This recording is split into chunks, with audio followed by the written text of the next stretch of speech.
அல்லேலூயா அல்லேலூயா அல்லேலூயா.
பக்கம் 216 இருக்கிறது. உம்மை துதிக்கிறோம் தேவனே, உம்மை துதிக்கிறோம். உமது நாமம் சமீபமாக இருக்கிறது என்று இந்த அதிசயமான கிரியைகள் அறிவிக்கிறது. நிறுவப்பட்ட காலத்தில் யதார்த்தமாய் பூமியானது அதில் எல்லா குடிகளோடும் கரைந்து போகிறது. அது உங்களை நான் நினைவுறுத்துகிறேன். வீட்டுக்காரரை நோக்கி வீடு பேசாதீர்கள் என்று உண்மக்களை நோக்கி கொண்டை வேதாந்தங்கள் என்று சொன்னேன். உங்கள் தொங்கை உயரமான உயர்த்தாதீர்கள், திருமாவுள்ள கருத்துக்களை பேசாதீர்கள். கிழக்கிலும் மேற்கிலும் வடங்களுக்கு சீரமையுங்கள் விளையாடார்கள். தேவனை ஞானபதி உங்களை தாக்கி கொண்டே உயர்கிறார். கலங்கி கொள்ளுகிற மதுபானத்தினால் நிறைந்த பாத்திரம் கடவுளுடைய கையில் இருக்கிறது. வெறும் காலத்தினால் பூமியில் உள்ள துன்மார்கள் யாவரும் அதன் மடல்களை குறித்து அறிந்தார்கள். நாம் என்றதை இதை அறிவித்து யாக்கோபின் தேவனை தீர்த்தங்கள் வேண்டாம் செய்யும். துன்மார்களுடைய ஒவ்வொரு எல்லாம் எதிர்கொண்டு கிருமிகளுடைய ஒவ்வொரு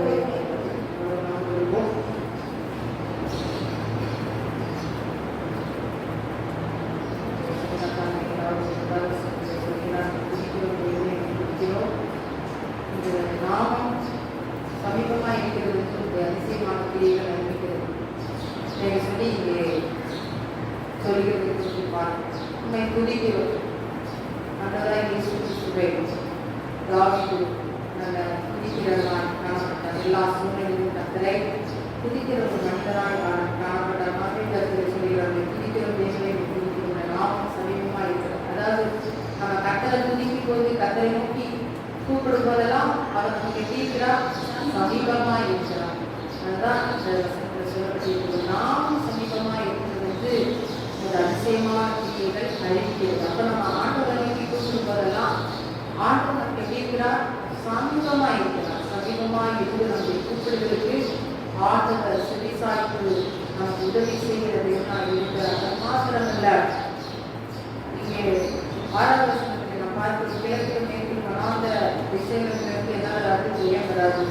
அதுவே நம்முடைய வாழ்க்கையிலே நம்ம எல்லாம் ஓடினாலும் எவ்வளோதான் பல காரியங்களை செய்தாலும் நமக்கு ஜெயம் கிழக்கிலிருந்து வராது, மேற்கிலிருந்து வராது, வனாந்தரமான திசைகளிலிருந்தும் என்ன செய்யாது, ஜெயம் வராது. ஜெயம் வரணும்னா கர்த்தருடைய கரத்திலிருந்து சமூகத்திலிருந்து தான் ஜெயம் வரும் என்று சொல்லி வேதம் சொல்கிறது. அவை செகிலத்தான் தாவீது சொல்கிறார், 126 சங்கீதத்திலே, எனக்கு ஆசீர்வாதம் பர்வதமாகிய பர்வதத்தை நோக்கி என் கண்களை நான் செய்கிறேன், ஏறெடுக்கிறேன், எனக்கு ஒத்தாசை ஒரு பர்வதம். அப்போ ஒத்தாசை எங்கிருந்து வருகிறது? பர்வதத்திலிருந்து வருகிறது, பரத்திலிருந்து வருகிறது. ஆகவே கிழக்கிலும் மேற்கிலும் என்ன வராது, ஜெயம் வராது. மனாந்தரமான இடத்திலிருந்து ஜெயத்தை தருகிற ஆண்டவராய் இயேசு கிறிஸ்து அவரால் மாத்திரம்தான் என்ன உண்டு, ஜெயம் உண்டு. அவரால் மாத்திரம்தான் வெற்றி உண்டு. என்னதான் நம்ம வாழ்க்கையிலே நல்ல ஓடக்கூடியவர்களாக இருந்தாலும், ஓட்டப்பந்தய வீரர்களாக இருந்தாலும், நம்ம வெற்றி பெறணும்னா கர்த்தருடைய கிருபை, கர்த்தருடைய இரக்கம் என நமக்கு இருந்தால் மாத்திரமே நாம் என்ன செய்ய முடியும், வெற்றி பெற முடியும், ஓடி ஜெயம் பெற முடியும். ஆகவே ஜெயத்தை தருகிறவர் ஆண்டவர். உலகத்தின் வாழ்க்கை ஆண்டவர் ஒவ்வொருவருக்கு என்ன செய்திருக்கிறார், கொடுத்திருக்கிறார். எதுக்கு? ஓடுபடிக்காக ஆண்டவர் கொடுத்திருக்கிறார். அப்போ நம்ம எப்படி ஓடணும்? நல்ல விதமா ஓடணும், கிறிஸ்துவுக்காக ஓடணும். கிறிஸ்துவுக்காக ஓடி நம்ம என்ன செய்யணும், கிறிஸ்துவுக்காக நம்ம மதிக்கிறவர்களாக இருக்கணும். அப்போ ஆண்டவர் கொடுக்கப்பட்ட நாட்களிலே விருதாவாக நாட்களை கழிக்கக்கூடாது, விருதாவாக என்ன செய்யக்கூடாது, நம்ம ஓடக்கூடாது. ஒரு நாள் நம்ம மதிக்கும் போது நம்ம விருதாவாக மதித்தோம் என்றால் ஆண்டவர் நம்ம கேட்பார், நீ இவ்வளோ நாள் நம்ம கொடுத்த நீ என்ன செய்தார் என்று சொல்லி. அப்போ ஆண்டவருக்காக ஓடும்போது ஆண்டவர் நமக்கு நித்தியத்திலே அங்கே ஜீவ கிரீடத்தை தந்து நம்மை என்ன செய்கிறார், நம்மை வரவேற்று நமக்கு அப்படியாக நம்மை மகிழ்விக்கிறது என்ன இருக்கிறார். ஆகவே நம்முடைய வாழ்க்கையிலே ஜெயமுள்ள ஓட்டம் நாம் ஓட வேண்டும். ஜெயத்தை ஒவ்வொரு நாளும் நாம் பெற்றுக்கொள்ள வேண்டும். நம்முடைய சுயத்தினாலோ, நம்முடைய பலத்தினாலோ, நம்முடைய புத்தியினாலும் என்ன வராது, ஜெயம் வராது. அப்போ நன்றாக நாம் தெரிந்து கொள்ள வேண்டும், ஜெயம் கர்த்தரால் வரும். அப்போ அந்த கர்த்தரால் வருகிற அந்த தேவனை நாம் என்ன செய்யணும், ஒவ்வொரு நாளும் தொழுது கொள்கிற தேவனாய் நாம் என்ன செய்ய இருக்க வேண்டும். அது மாத்திரமல்ல, 10வது வசனத்திலே துன்மார்க்கனுடைய கொம்புகளை எல்லாம் வெட்டி கொள்வேன், நீதிமானுடைய கொம்புகளோ உயர்த்தப்படும். நீதிமானுடைய கொம்பு என்ன செய்யப்படும், உயர்த்தப்படும். ஆண்டவராக இயேசு கிறிஸ்து நீதிமானுடைய கொம்பை அவர் உயர்த்துகிற தேவனாய் இருக்கிறார். நீதிமான் கொம்பு அது எப்படி காணப்படுகிறது? அங்கே 92வது சங்கீதம் 10வது வசனத்திலே கொம்பை காட்டாமிருகத்தின் கொம்பை போல் உயர்த்தி புதிய எண்ணெயினால் அபிஷேகம் பண்ணப்படுகிறது. அப்போ நமக்கு ஆண்டவராக இயேசு கிறிஸ்து ஒவ்வொருவருக்கும் காண்டாமிருகத்துக்கு ஒத்த பலனை போல கொம்பை ஆண்டவருக்கு செய்திருக்கிறார், கொடுத்திருக்கிறார். புதிய எண்ணெயால் அபிஷேகத்தை கொடுத்திருக்கிறார். ஆகவே நீதிமானுடைய கொம்பை ஆண்டவர் செய்கிறார், உயர்த்துகிற தேவனாய் இருக்கிறார். நீதிமானுடைய கொம்புகள் எல்லாம் வெட்டி ஆண்டவர் வெட்டி போடுவார். ஆகவே தேவனுடைய பிள்ளைகளே, உங்கள் கொம்புகள் உயர்த்தப்படும், உங்கள் பாத்திரங்கள் நிரப்பப்படும். ஆகவே நீங்கள் எப்பொழுதும் கர்த்தரை துதிக்கிற ஜனமாய், துதிக்கிற கூட்டமாய் நீங்கள் காணப்படும் போது கர்த்தர் நிச்சயமாகவே உங்களுக்கு சமீபமாய் இருந்து உங்களை விடுவித்து உங்களை ஆசீர்வதித்து வழிநடத்த ஒருவனாய் இருக்கிறார். கர்த்தராமே வார்த்தையை ஆசீர்வதிப்பார். வாசிங்கள்.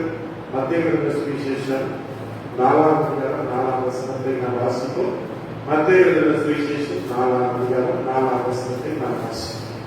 அவர் பிரதியுத்தரமாக, மனுஷன் அப்பத்தினாலே மாத்திரமல்ல, தேவனுடைய வாயிலிருந்து புறப்படுகிற ஒவ்வொரு வார்த்தையினால் பிழைப்பான் என்று எழுதியிருக்கிறதே என்றார். ஆமென். ஆண்டவரே, கிறிஸ்துவுக்காக எல்லோரும் பேசி இயேசு கிறிஸ்துவை ஜெபிக்கிறவங்க. ஹல்லேலூயா.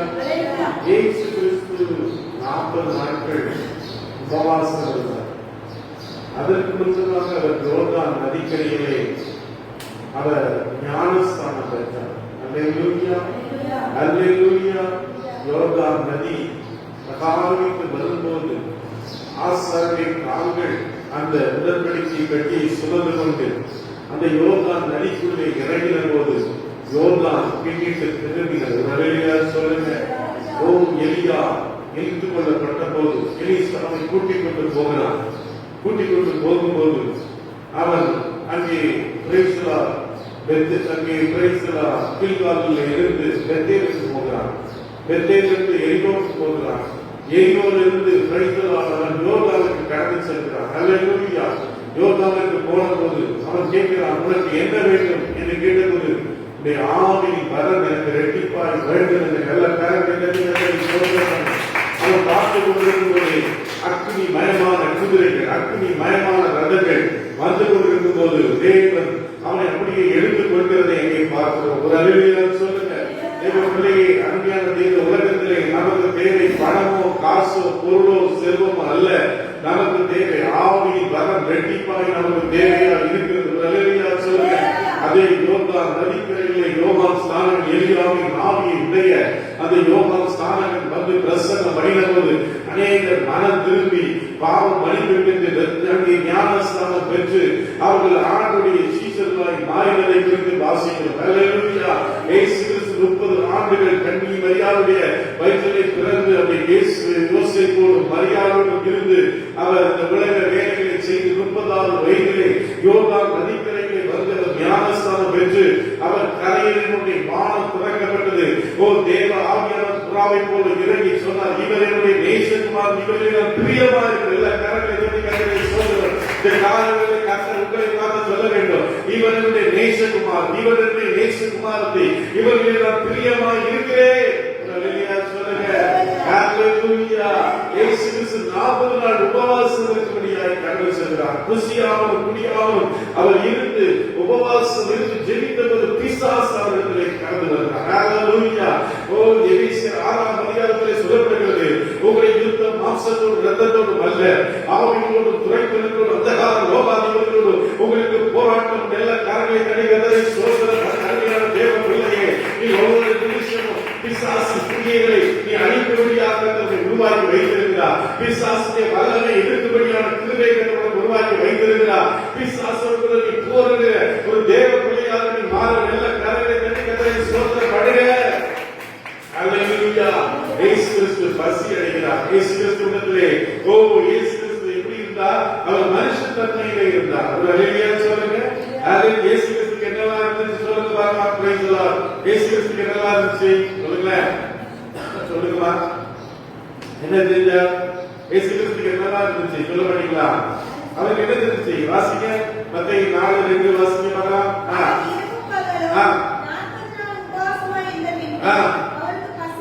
பசி உண்டாயிற்று. இயேசு கிறிஸ்துக்கு என்ன இருந்துச்சு?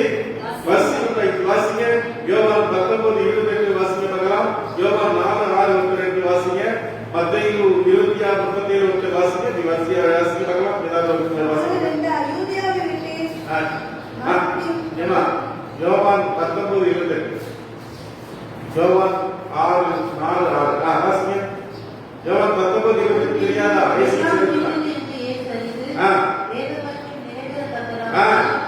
தாகமா இருக்கிறேன் என்று சொன்னார். இயேசு கிறிஸ்துக்கு என்ன இருந்துச்சு? தாகம் இருந்துச்சு. வாசிக்கமா யோவான் 4:6 வாசிக்கமா யோவான். யாக்கோபுடைய கிணறு இருந்தது. இயேசு பிரயாணத்தினால் இடைப்படுகிறவராய். அப்ப இயேசு கிறிஸ்துக்கு என்ன இருந்துச்சு? என்ன இருந்துச்சுமா? களைப்பு இருந்துச்சு. சொல்லுங்க, என்ன இருந்துச்சு?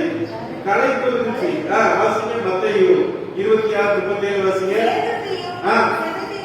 குமாரர் இருவரையும் கூட்டிக் கொண்டு போய் தூக்கமடையவும் யாக்கோபுடன் அடைகிறார். அப்போ என்ன பண்ண? துயரம் இருந்துச்சு. ஆமென். அவருக்கு என்ன இருந்துச்சு? வீரம் பாரம் இருந்துச்சு. ஜனங்கள் திரளான ஜனங்களை கேட்டு மனதுருகினார் என்று சொல்லப்பட்டிருக்கிறது. வாசிங்க மத்தேயு 10:14 வசனம் வாசிக்கலாமா? மத்தேயு 10:14 10:10 வாசிங்க.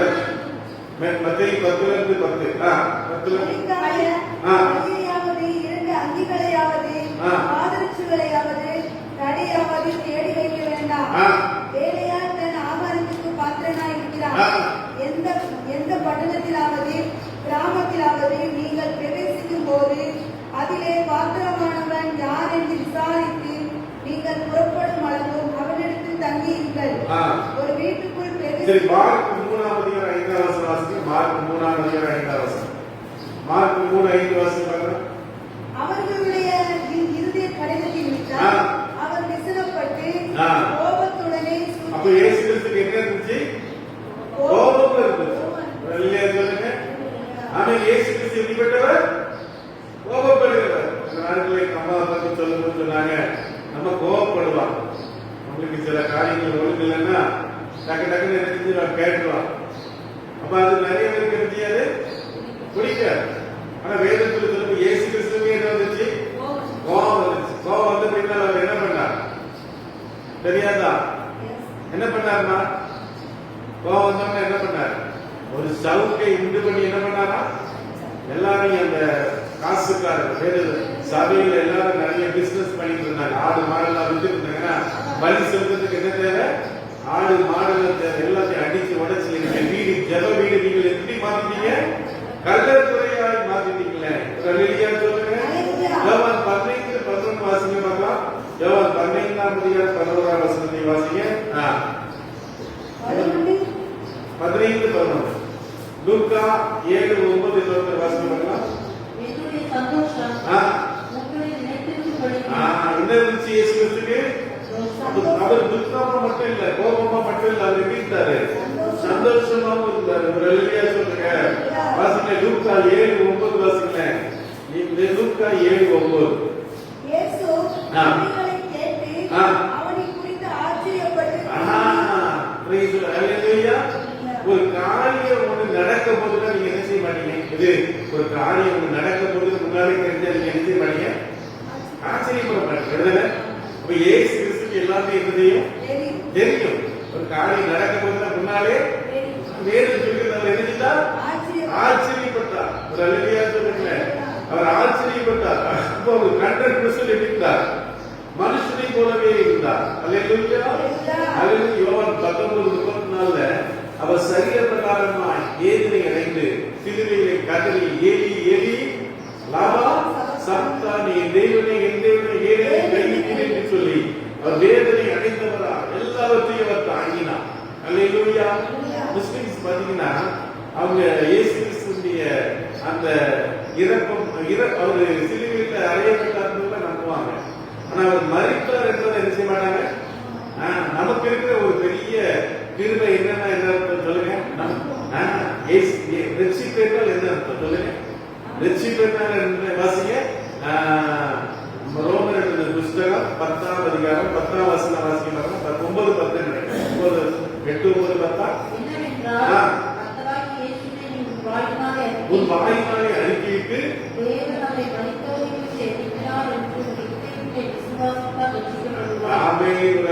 சொல்லுங்க. நம்முடைய வாழ்க்கையில ரட்சிப்பை நாம் எப்படி பெற்றுக் கொள்கிறோம்? இயேசுவை அறிக்கையிட்டு அவர் மரணத்திலிருந்து உயிர்த்தெழுந்தார் என்பதை நாம் அறிக்கை பண்ணுகிறதுனால நாம் முஸ்லிம்கள் வந்து ஈசா நபியை நம்புவாங்க. ஈசா நபி திரும்ப வரப்போகிறார் என்பதை நம்புவாங்க. ஈசா நபினா இயேசு கிறிஸ்து. அப்போ நபினா யார்? தீர்க்கதரிசி. மூசா நபி, இப்ராஹிம் நபி, அப்புறம் தாவூத் நபி, சல்மோன் நபி, அப்புறம் வேற யாரு? இப்படி 12 நபி. அவனுக்கு அந்த முகமது ஒரு நபி, தீர்க்கதரிசி சொல்லுவாங்க. அப்போ அவர்கள் இதெல்லாம் நம்புறாங்க. ஆனா அவங்க எதை மட்டும் நம்ப மாட்டாங்க? இயேசு கிறிஸ்து உயிர்த்தெழுந்ததை. அப்போ நம்முடைய அடித்தளமே இது. இயேசு கிறிஸ்துடைய உயிர்த்தெழுதல், இயேசு கிறிஸ்துடைய பாடு மரணம், இயேசு கிறிஸ்துடைய உயிர்த்தெழுதல், இயேசு கிறிஸ்துடைய வருகை, இதுதான் நம்முடைய அடித்தளமாய் சோதனை. அப்போ தெய்வ பிள்ளைகளே, இயேசு கிறிஸ்து அவர் என்ன செய்தார்? சரீரத்திலே அவர் இருந்தார். ஒரு அலுவலியா சொல்லுங்க. அவருக்கு என்ன பண்ணாங்க சொல்லுங்க. அவருக்கு என்ன பண்ணாங்கம்மா? அவருக்கு என்ன பண்ணாங்க? நம்பிக்கை துரோகம் பண்ணாங்க. நமக்கு சில நேரத்தில் நிறைய பேர் என்ன பண்ணுவாங்க? நல்லா நேசிக்கும், நல்லா இதா இருக்கும், நம்பிக்கை எடுத்துவாங்க, துரோகம். நேரத்திற்கு ஒரு பாசத்தை வந்த அம்பேத்கர் நகர்ல ஊழியம் செய்கிற நம்ம வந்துருந்தாங்க, இந்த பாட்டு வந்திருந்தாங்க. அப்ப அவங்க சபையில இருக்க ஒரு விசுவாசி நம்ம நல்ல ஜோமணி, அவங்களுக்கு பாத்தீங்கன்னா கத்தர் திருமண காரியங்கள்லாம் அந்த மாதிரி நடத்தினாங்க, எல்லாம் பண்ணி வச்சாங்க. அந்த சபையை வந்து சில காரணத்தினால போயிட்டாங்க. அப்போ பார்க்கறாங்க, பார்த்தோம் அப்படியே மூஞ்சி திருப்பி இருந்தாங்க. பார்க்கிற இடத்துல சோத்துறோம், ஒரு வருஷம் சொன்னா என்ன இருக்கும்? தேவ பிள்ளைகள் தானே. அப்ப இன்னைக்கு அநேகர் நினைச்சிருக்காங்க. எப்படி அதுக்கான தேவ பிள்ளைகள் அநேகருடைய வாழ்க்கை எப்படியாக இருக்கிறது? ஊழியக்காரர்களுக்கு ரொம்ப வேதனையாக இருக்கும். ஒரு அலுவலியா சொல்லுங்க. அப்போ இந்த வசனம் எங்க எழுதப்பட்டிருக்குன்னா, வாசிங்க பார்க்கலாம். உபாகமத்தின் புஸ்தகம் 8ஆம் அதிகாரம் 3ஆம் வசனத்தை வாசிங்க. உபாகமம் 8ஆம் அதிகாரம் 3ஆம் வசனத்தை வாசிங்க பார்க்கலாம். வைக்கலாம் சொல்லுங்க.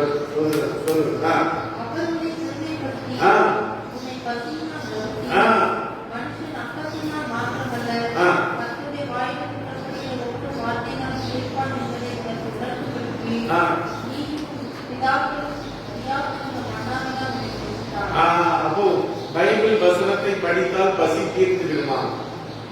ஆண்டவர் சொன்னார்ல, மனுஷன் அப்பத்தினால் மாத்திரமல்ல வார்த்தையினால் பிழைப்பான வெறும் வசனத்தை மட்டும் வாசித்தா பசி தீர்ந்துருமா? நான் படம் எடுத்திருக்கேன், பார்த்தால் எடுத்துரும் பசி தீர்ந்து சொல்லி சினிமா படம் எடுத்திருக்கேன். அப்போ பைபிள் வசனத்தை மட்டும் வாசித்தா பசி தீர்ந்துருமா? என்ன சொல்றீங்க நீங்க? எனக்கு சொல்லுங்க பார்க்கலாம். அது எதுக்காக சொன்னாரு? சொல்லுங்க பார்க்கலாம். எதுக்காக சொன்னாரு? முதலாம் மாதம் அவன் உண்டாக்கப்பட்ட போது அவர் எழுதினா பிசாசின் சோதனைக்கு உட்பட்டான். ஏவாள் வஞ்சிக்கப்பட்டு முழு மனுக்குலமும் என்ன செய்தது? பாவத்துக்குள்ளாக போனது, சபிக்கப்பட்டது. 2ஆம் மாதமாகிய இயேசு கிறிஸ்து சோதனைக்கு உட்பட்ட போது அவர் சோதனையை வேத வசனத்தினாலே ஜெயித்தார். ஒரு அல்லேலூயா சொல்லுங்க. அல்லேலூயா. பிசாசு அவரிடத்தில் என்ன கேட்டான் சொல்லுங்க பார்க்கலாம். சொல்லுங்க, இவர் சொல்லுங்க. பிசாசு என்ன கேட்டான்? அப்படியே கேட்ட வாசிங்க, வசனத்தை வாசிங்க. 4:4 வாசிங்க. மத்தேயு 4. அதுக்கு முந்தின வசனம் 4.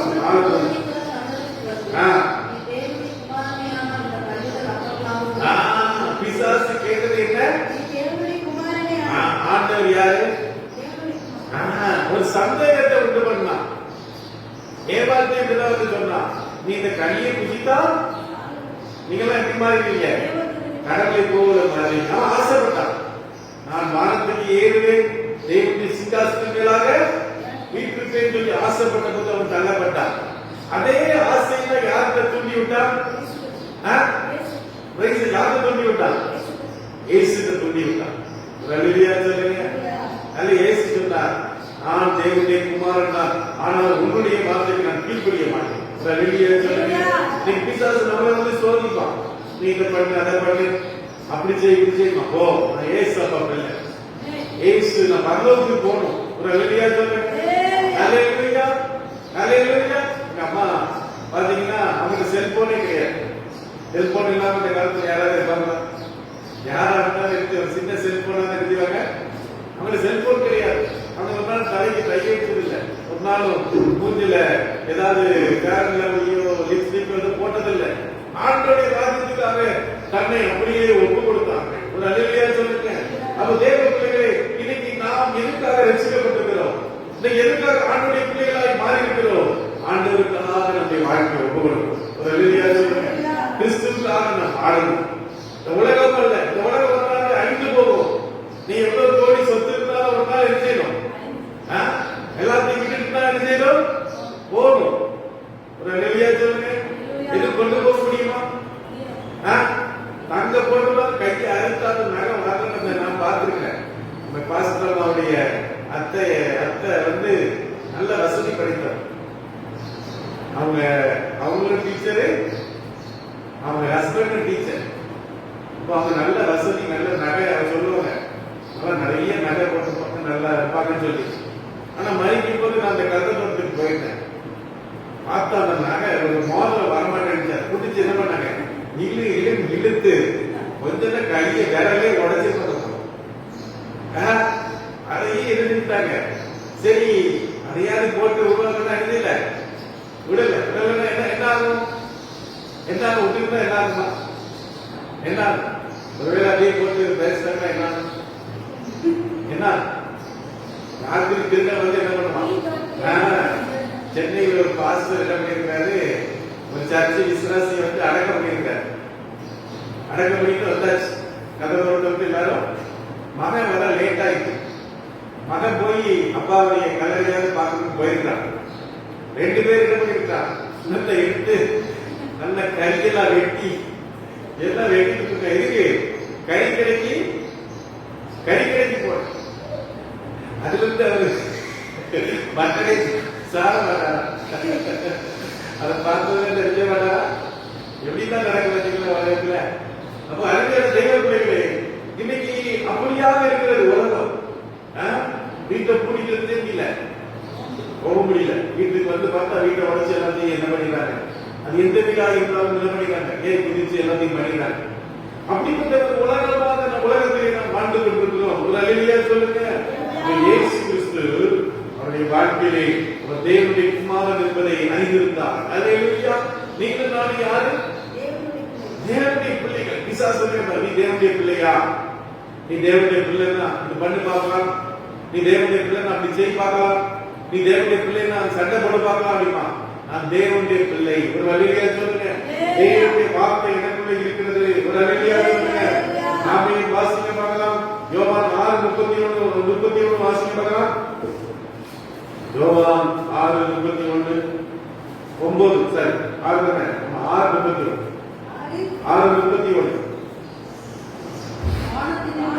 அப்பத்தை புசிக்க கொடுத்தார் என்று எழுதியிருக்கிறபடி நம்முடைய பிதாக்கள் வனாந்தரத்தில் மன்னாவை புசித்தார்களே. வானத்தில் இருந்தவர்களுக்கு என்ன செய்தார்? எவ்வளவு நல்ல தேவன் பாத்தீங்களா? நம்மளாம் மாசம் என்ன செய்வோம்? ரேஷன் கடையில போய் என்ன சீனி, பாமாயில், பருப்புலாம் என்ன செய்வோம்? இல்லைன்னு வாங்குறோமா? நமக்கு கொடுக்க வேண்டிய, நமக்கு கிடைக்க வேண்டிய பங்கை நம்ம செய்யறோம், வாங்கிட்டு இருக்கோம். எவ்வளவு பெரிய பணக்காரங்களா இருந்தாலும் போய் எடுத்துவாங்க. எல்லாரும் ரேஷன் கடையில போய் எடுத்துவாங்க, வாங்கதான் செய்வாங்க. ஆனா ஆண்டவர் கொடுத்த ரேஷன் எங்க இருந்து வந்துச்சு? பரலோகத்திலிருந்து வந்துச்சு. ஒரு அல்லேலூயா சொல்லுங்க. அருமையான தேவர்களே, இன்னைக்கு கர்த்தர் உனக்காக எனக்காக அநேக ஆசீர்வாதங்களை பரலோகத்திலே வைத்திருக்கிறார். ஒரு அல்லேலூயா சொல்லுங்க. ஆண்டவர் ஏசாயா 45 சொன்னார், ஓ அந்தரங்கத்தில் இருக்கிற பொக்கிஷங்களில் மறைவிடத்தில் புதையலை நான் உங்களுக்கு கொடுப்பேன். எல்லா காரங்களை தட்டி கர்த்தரை ஸ்தோத்திரம் பண்ணுங்க. இன்னைக்கு கர்த்தர் உனக்காக பெரிய நன்மைகளை வைத்திருக்கிறார், பெரிய ஆசீர்வாதங்களை வைத்திருக்கிறார். சீயோன் பிரயாணத்திலே போகிற அருமையான ஆத்துமாவே, அருமையான தேவ பிள்ளையே, கர்த்தர் ஒரு ஓட்டாண்டியா, ஒன்னில்லாத விடுகிற தேவன் அல்ல. அவர் சொன்னார் 430 வருஷம் வனாந்தரத்திலிருந்து ஈந்து தேசத்திலிருந்து கூப்பிட்டு கொண்டிருந்த மக்களை ஆண்டவர் கானான் வாக்குத்தத்தம் பண்ணப்பட்ட பாலும் தேசத்துக்கு 40 ஆண்டுகள் வழிநடத்தி சென்ற போது பகலிலே தேக ஸ்தாபத்தினாலும் இரவிலே அக்கினி ஸ்தாபத்தினாலும் அவர்களை பாதுகாத்தார். ஒரு அல்லேலூயா சொல்லுங்க. அவர்களுக்கு ஆண்டவர் என்ன கொடுத்தார்? தூதர்கள் சாப்பிடுகிற மன்னாவை ஆண்டவர் கொடுத்தாரா? அல்லேலூயா சொல்லுங்க. ஓ, தூதர்கள் சாப்பிடுகிற ஆகாரத்தை கொடுத்தாரா? ஓ தேவபிள்ளையே, ஆண்டவருடைய பசியினாலே வருந்த விட்டார், பட்டினியினாலே வருந்த விட்டார். நீ பட்டினியா கிடக்க வேண்டும் என்று ஆண்டவருடைய சித்தம் அல்ல, நீ பசியாய் கிடக்க வேண்டியது ஆண்டவருடைய சித்தம் அல்ல. ஆண்டவர் உனக்கு நல்ல பொக்கிஷாய வானத்தை திறப்பார். ஓ பிரைஸ் தி லார்ட், ஹalleluya. நீ பலிக்கு பெருகுவாய், நீ ஆசீர்வாதமாக இருப்பாய். எல்லா கரங்களை தட்டி கர்த்தரை ஸ்தோத்திரப்படுங்க. ஹalleluya, ஹalleluya. அப்ப பாருங்க, ஆண்டவர் சொன்னார், நீங்க இந்த மன்னாவை சாப்பிட்டு என்ன பண்ணீங்க? என்னமாச்சு? வானத்திலிருந்து மன்னாவை சாப்பிட்டு அவங்க என்ன பண்ணாங்க? சொல்ல மாட்டீங்களா? செத்து போட்டாங்க. அல்லேலூயா. அவங்க அந்த மன்னாவை சாப்பிட்டு என்ன செஞ்சார்கள்? நீங்க வீட்டுல போய் வாசித்து யோவான் 9ஆம் அதிகாரமா அதெல்லாம் வாசித்து பாத்தீங்கன்னா, இயேசு கிறிஸ்து சொல்லுவார், நான் வானத்திலிருந்து வாங்கின அப்பம் அப்பா, என்ன சரீரத்தை புசித்து என் ரத்தத்தை பானம் பண்ணுகிறவங்க உடனே அவங்களுக்கு கோபம் வந்துடும். அங்க இருந்த யூத பசங்களுக்கு என்ன வந்துடும்? கோபம் வந்து இயேசு கிறிஸ்து என்ன பண்ணுவாங்க? கல்லெறிஞ்சு கொல்லும்படியா போவாங்க. இயேசு அங்க நினைச்சுவா மறைந்து போவா. ஒரு அல்லேலூயா சொல்லுங்க. ஹalleluya, ஹalleluya. அப்ப பாருங்க, அன்னையான தேவபிள்ளைகளே, இயேசுநாதர் சொன்னார், அந்த யோவான் 4ஆம் அதிகாரத்தை வாசிங்க. வாசிங்க. அதான் வாசிங்க. யோவான் 4:45 வாசிங்க. ஜீவப்பம் நானே, உங்கள் பிதாக்கள் வனாந்தரத்திலே மன்னாவை புசித்து மரித்தார்கள். ஆமா, எதற்காக மரித்தார்கள்? எதற்காக மரித்தார்கள் சொல்லுங்க பார்க்கலாம். ஏன் மரித்தார்கள்? வாசிங்க. 1 கொரிந்தியர் புத்தகம் 10ஆம் அதிகாரத்திலே அங்க இருக்கிறது, எதற்காக மரித்தார்கள் என்று சொல்லி வாசிங்க பார்க்கலாம். 1 கொரிந்தியர் 10ஆம் அதிகாரம் எத்தனை வசனமா? வாசிங்க. 1 கொரிந்தியர் 10:10 வாசிங்க. இல்ல வாசிங்க, இதுல இருந்தே வாசிங்க. 6ஆம் அங்கே 5ஆம் வசனத்தை 4ஆம் வசனத்தை வாசிங்க. 3 இருந்து வாசிங்க. எல்லாரும் ஒரே ஞான போதகத்தை புசித்தார்கள், எல்லாரும் ஒரே ஞான பானத்தை குடித்தார்கள். எப்படி எனில் அவர்களோடு கூட சென்ற ஞானக்கண் மலை கிறிஸ்துவே மலையின் தண்ணீரை குடித்தார்கள். அந்த கண்மலை கிறிஸ்துவே. அப்படி இருந்தும் அவர்களை அதிகமான பேர்களிடத்தில் தேவன் பிரியமாயிருந்ததில்லை. ஆதலால் வனாந்தரத்திலே அவர்கள் அழிக்கப்பட்டார்கள். அவர்கள் இச்சித்தது நாம் இச்சித்தது போல நாமும் பொல்லாங்கனவைகளை இச்சியாதபடிக்கு இவைகள் நமக்கு சித்தமும். அவர்கள் இச்சித்தது போல நம்ம இச்சிக்க கூடாது. ஜனங்கள் புசிக்கவும் குடிக்கவும் உட்கார்ந்து விளையாட இருக்கிறார்கள். அவர்கள் சில விக்கிரக ஆராதனையானது போல நீங்க என்ன செய்யக்கூடாது? அவர்கள் தேசித்தனம் பண்ணி ஒரே நாளில் 23,000 பேர் விருது போனார். அது போல நாமும் தேசித்தனம். அவர்கள் சிலர் கிறிஸ்துவை பரிச்சை பார்த்து பாம்புகளால் அழிக்கப்பட்டார். அதே போல நாமும் கிறிஸ்துவை பரிச்சை பார்த்தார். அவர்கள் சிலர் முறுமுறுத்து சங்காரக்காரனால செய்யப்பட்டார்கள். அவங்களுக்கு எத்தனை விதமான பாவங்கள் இருக்குது? இச்சை, அப்புறம் வேற என்ன? பேசிக் விக்கிரக ஆராதனை, பேசித்தனம், அப்புறம் முறுமுறுப்பு, அப்புறம் வேற என்ன? பரிச்சை பார்த்தல். இப்படிப்பட்ட காரியங்கள் நம்முடைய வாழ்க்கையில் இருக்கக்கூடாது. ஒரு அல்லேலூயா தவிர. ஹalleluya, ஹalleluya. கிறிஸ்துவுக்காக மரிக்கவும் நம்ம என்ன செய்யணும்? ஆயத்தமாக நாம் இருக்கணும். ஒரு அல்லேலூயா சொல்லுங்க. அவர்கள் எல்லாம் மரித்தார்கள். ஆனாலும் பிரைஸ் தி லார்ட், என்னை புசிக்கிறவர் என்ன செய்வார்? மரித்தாலும் இயேசு கிறிஸ்துவை விசுவாசிக்கிறவர், இயேசு கிறிஸ்துவை நம்புகிறவர், இயேசு கிறிஸ்துவை அறிக்கையிடுகிறவர் அவர் என்ன செய்வார்? அதுக்கு என்ன அர்த்தம் சொல்லுங்க? மரித்தால் ஒருத்தர் பாவத்திலே மரித்து விட்டால் கர்த்தர் அவரை உயிரோடு எழுப்புவார். ஒரு அல்லேலூயா சொல்லுங்க. ஹalleluya, ஹalleluya. இயேசு கிறிஸ்து பாத்தீங்கன்னா அவர் மனாந்தரத்துல போய் பிரசங்கம் பண்ணார். எத்தனை நாள்? 3 நாள் பிரசங்கம் பண்ணார். அவருடைய பிரசங்கத்தை கேட்டுட்டே இருந்தாங்க. ஜனங்களுக்கு சோர்வே வரல, தூக்கமே வரல, பசி, அவங்க பசி கூட வரல. அப்போ சீசருக்கு தான் சொன்னாங்க, இன்னைக்கு அனுப்புனாங்க, சோர்ந்து போய் மனாந்தரத்துல விழுந்துறாங்களப்பா, அவங்க எல்லாரும் சாப்பாடு கொடுங்கன்னு கேட்டாங்க. ஆண்டவர் என்ன சொன்னார்? நீங்களே கொடுங்க. உங்கள்கிட்ட என்ன இருக்குது? 5 அப்பம்.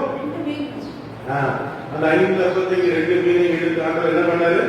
5000 பேருக்கு அதிகமாக போச்சு. சொல்லுங்க. தேவனுடைய இன்னைக்கு கர்த்தர் உன்னுடைய வாழ்க்கையிலே அற்புதங்களை செய்ய வல்லவராக இருக்கிறார். ஹalleluya.